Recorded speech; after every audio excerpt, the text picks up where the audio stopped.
私さ、性格悪いんだよね。照れないでよ。大丈夫でしょ。だって君弱いもん。Halo semuanya, kembali lagi ke channel yang seadanya ini. Kali ini gue akan ngelanjutin pembahasan anime Tsukigami Chibigu volume 5 part 1. Karena untuk di volume 4 udah selesai di video yang kemarin. Oke, jangan lama-lama lagi, langsung kita gaskan. Oh ya, buat yang baru mampir ke channel ini, jangan lupa subscribe-nya sebagai salah satu dukungan untuk channel ini.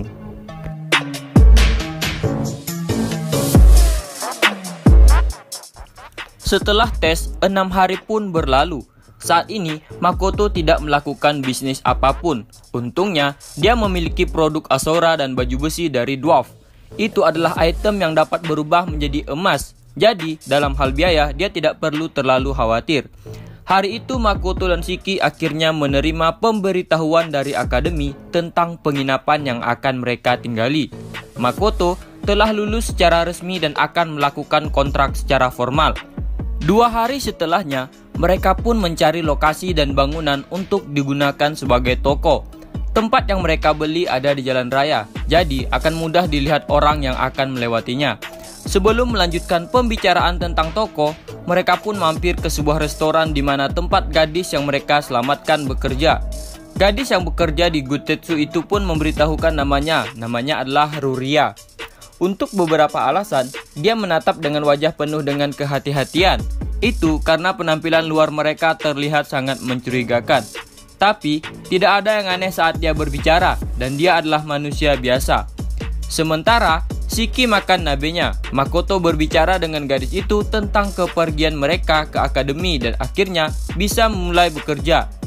Gadis itu adalah orang yang pertama di kota itu yang mengetahui nama mereka. Selesai makan siang, pada saat Shiki dan Makoto tiba di akademi, para siswa sedang istirahat makan siang.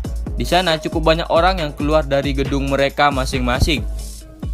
Shiki dan Makoto menyelesaikan salam mereka sekali lagi dan tepuk tangan pun terdengar.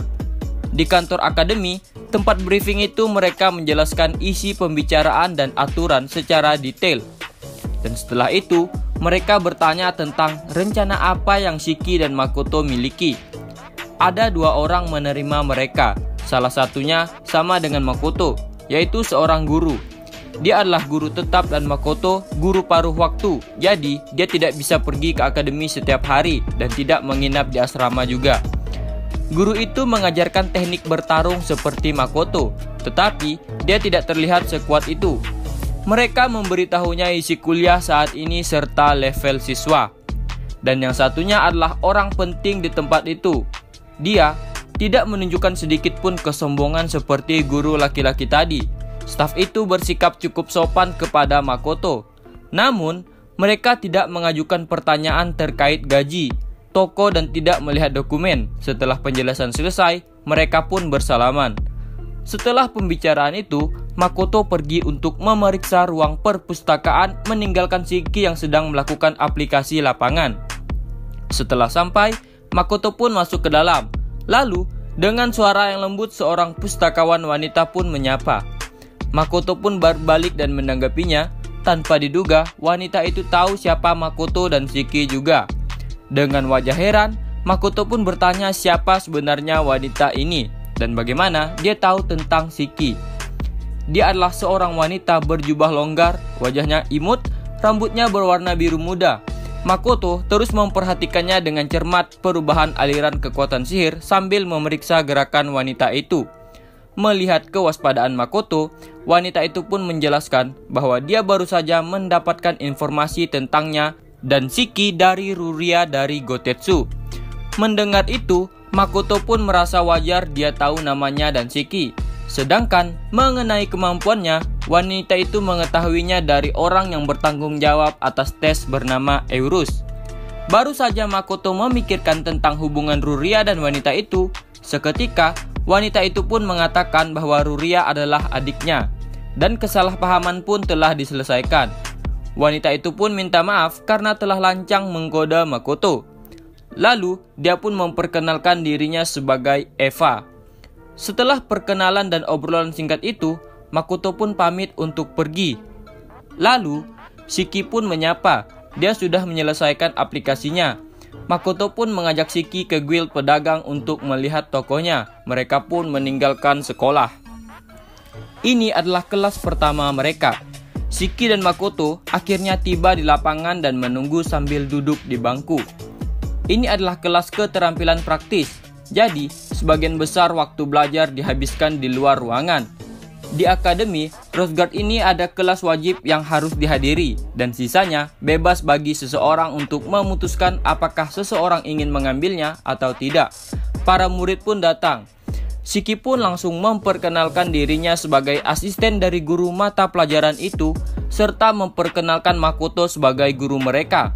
Karena itu kelas pertama, mereka pun mulai dengan perkenalan diri.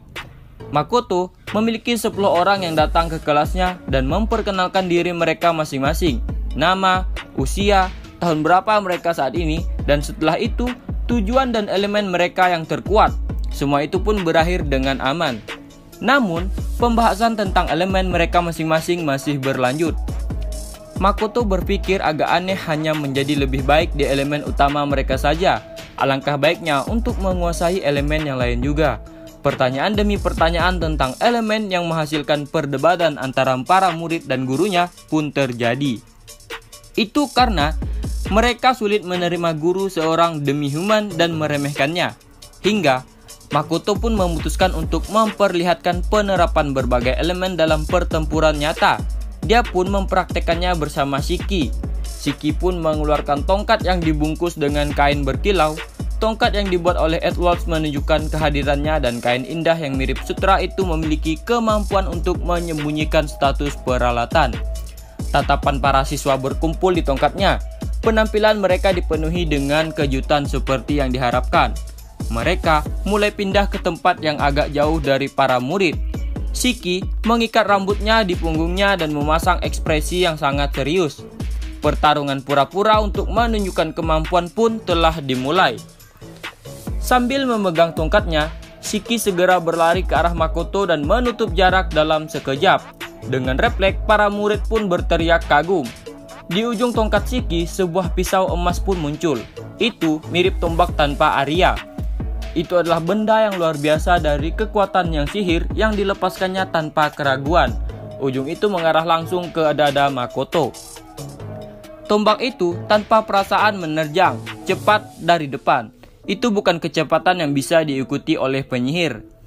Setelah pertarungan tampak dimenangkan oleh Shiki, tombak itu tiba-tiba berhenti kurang dari 10 cm sebelum mencapai Makoto oleh penghalang segi 6. Tanpa katalis, ia mampu menciptakan penghalang tanpa Arya dalam waktu singkat. Shiki pun sekali lagi melakukan serangan dengan tongkatnya yang seperti tombak. Kecepatan tombak meningkat dan tekniknya pun meningkat. Namun, Makoto mampu sepenuhnya memblokir rentetan itu dengan satu penghalang kecil yang dia pindahkan. Lalu, Makoto yang menangkap tombak Shiki dengan ujung penghalangnya, menggunakan penghalang untuk menggeser ujungnya dan menangkisnya setelah bentuk penghalang telah berubah dari datar ke bentuk bulat. Makoto melakukan serangan ke sisi tongkat dan menghancurkan kuda-kuda Shiki. Tangan kanannya yang bersinar merah terentang dan telapak tangan yang telah menyungkil tubuh Shiki pun mengeluarkan kekuatan sihir dan meledak. Tubuh Shiki tertiup beberapa meter jauhnya dan awan debu pun naik. Itu adalah pertukaran ofensif dan defensif yang luar biasa. Makoto praktis tidak bergerak sama sekali dari posisi awalnya. Shiki pun bangun begitu dia jatuh dengan tongkat permatanya. Dalam sekejap, Makoto melompat kembali. Di tempat di mana dia berada, dikelilingi banyak tombak yang akan merusak target yang diproyeksikan keluar dari tanah. Karena Shiki adalah seorang penyihir elemen tanah. Namun, Makoto mampu memprediksi langkah itu. Awan debu dengan paksa disebarkan oleh serangan sihir itu. Sambil melompat ke belakang, Makoto membentuk mantra dan menembaknya. Seketika, bagian tombak Shiki yang ada di tanah pun hancur. Menyaksikan itu, sejumlah siswa perempuan pun berteriak.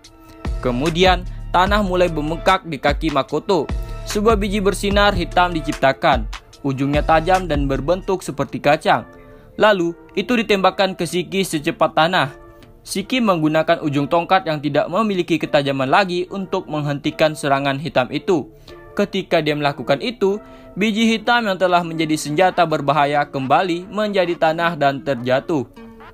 Ketika Makoto melihat itu, dia pun menciptakan dua panah pada saat yang sama, di mana yang satu biru dan yang satu merah, dan menembakkan mereka ke arah Shiki. Lalu, Shiki menahan mereka dengan ujung tongkat lagi. Kedua cahaya itu pun tertelan. Tongkat itu telah menyerap kekuatan sihirnya. Dari mulut mereka berdua, Arya diucapkan untuk pertama kalinya. Shiki mengarahkan tongkat ke Makoto. Beberapa formasi magis tumpang tindih dan diputar di ujung, dan bidang desain yang rumit sedang dibentuk. Sambil melihat Shiki, Makoto menggerakkan setengah tubuhnya, tangan kirinya ke depan dan tangan kanannya ke belakang, seakan dia memegang busur. Di ujung tangan kanan itu, kegelapan hitam pun membentuk bola. Saat kedua belah pihak merilis mantra mereka, keduanya bertabrakan dan cahaya yang melonjak merenggut bidang penglihatan sepenuhnya.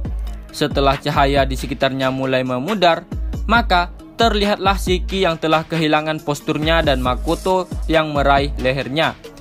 Makoto pun melepaskan leher Shiki dan menatap murid-muridnya. Makoto pun memberikan keputusan pada para siswa, jika mereka ingin menjadi kuat, dia akan menyambut mereka dengan tangan terbuka. Lalu, Makoto pun berbalik dan meninggalkan lapangan. Pada akhirnya, dengan berakhirnya perkenalan diri, pelajaran kali itu pun berakhir. Shiki memberitahu para siswa tentang manfaat pelajaran Makoto di akhir. Seorang gadis terlihat memegang siku kirinya dengan tangan kanannya. Dari bawah tangan kanan itu darah merah sedang keluar. Dia gagal menghindari serpihan dari pertempuran bohongan yang baru saja terjadi. Shiki pun mengambil tangan kanannya dan melihat kondisi lukanya.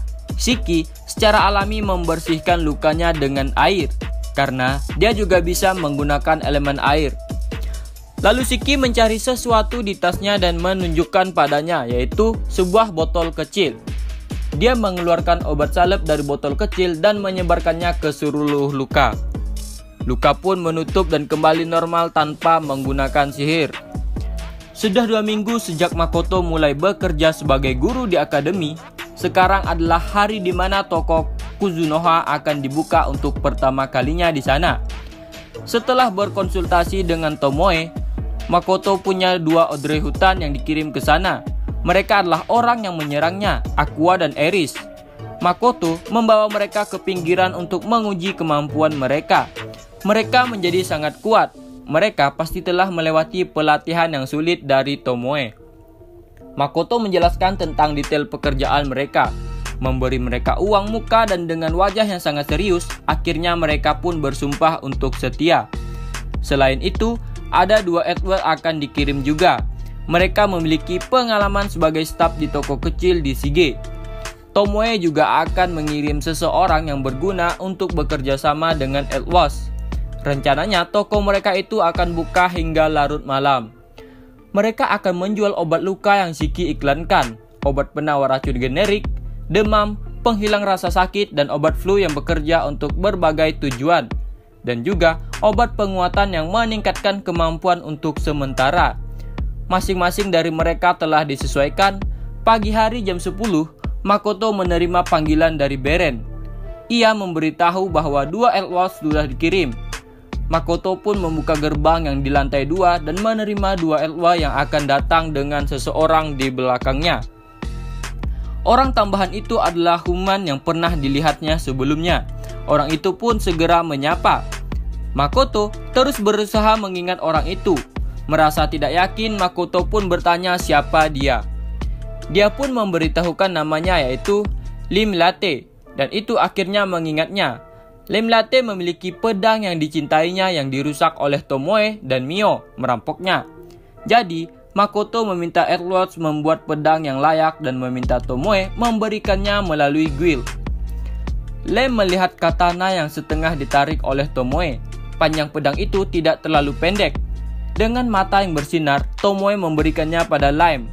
Sarung vermilion bersinar dengan jelas dan menarik mata seseorang. Di sekitar pangkal ganggangnya, terlihat gambar-gambar berbentuk berlian berbaris, dan di dalam ganggang ada semacam pola bunga yang diukir. gagang itu sama dengan gagang milik Tomoe. Lime pun jatuh dengan satu lutut menundukkan kepalanya dalam-dalam. Lime adalah seorang petualang nomor 1 di Shige. Tapi saat Lime memutuskan untuk memberikan hidupnya kepada Tomoe, dia melaporkan pengunduran dirinya di guild. Dia ingin tahu apa yang akan dilakukan sis dan bos anehnya. Jadi dia tidak menyesalinya sama sekali. Namun Makoto hanya bisa memberikan pekerjaan sebagai penjaga toko. Makoto pikir itu adalah hal yang sangat sia-sia. Dia adalah orang yang bahkan akan berguna jika dibawa ke akademi. Tapi di dalam akademi, Makoto bisa bertanya pada Shiki. Tetapi jika itu adalah seluruh kota, maka Lime lah lebih cocok. Fakta bahwa itu adalah tugas yang sulit bagi Ogre Hutan dan Edwards yang merupakan demi-human. Jadi Makoto pun menyerahkan tugas mata-mata pada Aqua, Eris, dan Lime. Lime juga bertindak sebagai kepala petualang di Shige. Maka ia harusnya memiliki keterampilan dalam berhubungan dengan orang. Setelah mendapatkan Lime Latte, pembukaan Kuzunoha Company pun dapat diselesaikan dengan aman. Itu adalah hari pertama pembukaan. Jadi pastinya akan ada orang yang datang untuk menyambut mereka. Bagaimanapun juga, perusahaan Kuzunoha baru mulai bergerak. Nah, sampai di sini dulu untuk video kali ini. Untuk video selanjutnya adalah fokus ke sudut pandang Tomoe. Karena di video selanjutnya Tomoe akan pergi ke danau, yang dimana itu adalah bekas dari kekuatan Makoto yang melawan pembunuh naga dan si Mitsurugi. Lalu nanti ada juga kemunculan para iblis, petualang, dan pedagang. Jadi ditunggu aja di video selanjutnya. See you!